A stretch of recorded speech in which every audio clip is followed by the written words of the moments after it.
We appreciate you taking the time in the middle of this crisis. First, tell us what happened. Good morning, Sarah. I'd just like to acknowledge the great response from the city of Midland, the county governments, and everybody in the Great Lakes Bay region. After the two dams on the Wixom Lake, Edenville Dam, and the Sanford Dam on Sanford Lake collapsed, we had a massive amount of water come down the Tittabawassee River, which runs by our Midland operations. We were able to evacuate 11,000 people in about 12 hours with not a single casualty, and I think that speaks to just the great work between the public and the government officials here and the emergency response here.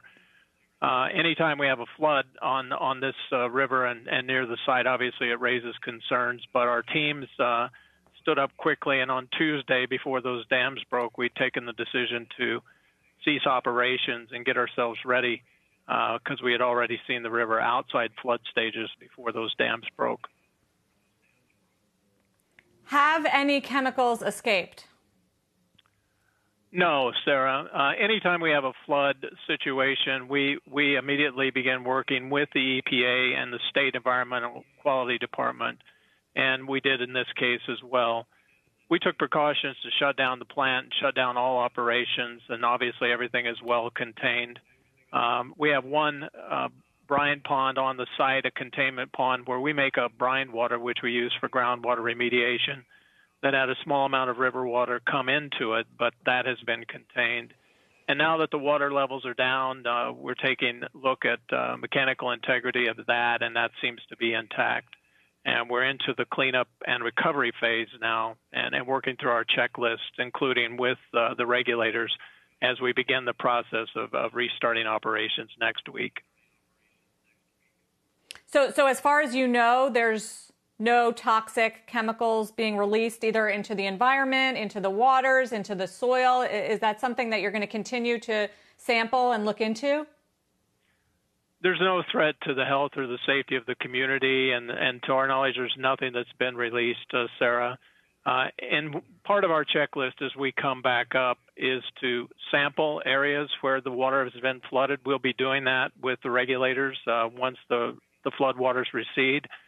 And in some of the areas that people have a concern about along the Tittabawassee River, we also do annual sampling, and we have every year since 2010 in those areas, and we'll continue to do that.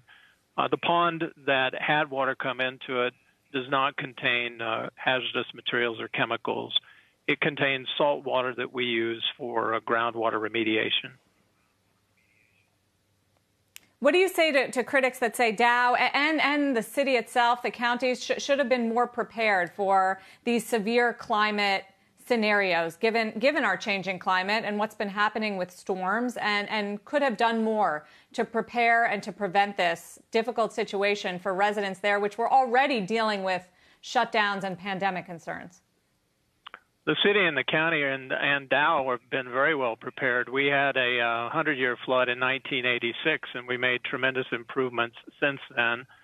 We had another flood in 2017, which was a larger scale than this, and we were able to handle that. And so every time we have an event, we take additional measures to shore things up, and the city and the county did as well, and they've handled this relatively well. This was a worst-case scenario with a two-dam failure upstream, and we've been able to navigate it, I think, very, very well. Hey, Jim, it's not that far of a line between this discussion about Midland. I was born in Midland. The pictures are so sad. And a discussion about infrastructure spending. We're heading right into hurricane season. Is there any chance this at least gives some fuel to the discussion about repairing and restoring infrastructure in this country? We've had conversations about that with the governor and with senators and representatives here in the state. Obviously, we know that as we were in the COVID pandemic situation, there was talk of a stimulus package, perhaps for infrastructure. We know that we need to get that on the table, and we know that these dams need to be rebuilt, and this infrastructure needs to be rebuilt. So we're hopeful that we can be part of, putting a positive program together to get it back in shape and get it in better shape than it was. Hey, Jim, it's David. Just back to the flood itself. I know there's a Superfund cleanup site downriver from the plant. And I'm curious, there seem to be some concerns that the floodwaters could sort of spread pollution downstream and over the riverbank, stirring up the sediment. Any sense as to whether that is possible or has happened? We don't think there's a concern on that, David. We addressed that in the 2017 flood with the EPA, and we've worked with them on all the modeling for that. As these floodwaters recede, that's part of the area that will get tested again, and we'll be in there with the EPA testing that area. And we've worked very closely with them in all of this, right through the high water stages here. So we feel like that we know what the situation is, and things are going to be in good shape. Are you talking about the concern about dioxin specifically, which was the problem to begin with there, and can be a harmful chemical for people, could create, I don't know, could lead to cancer, miscarriages, and other problems?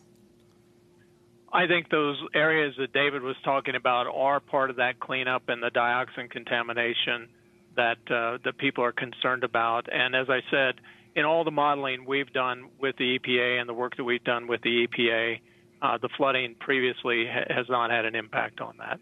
We'll be testing that area as the floodwaters recede.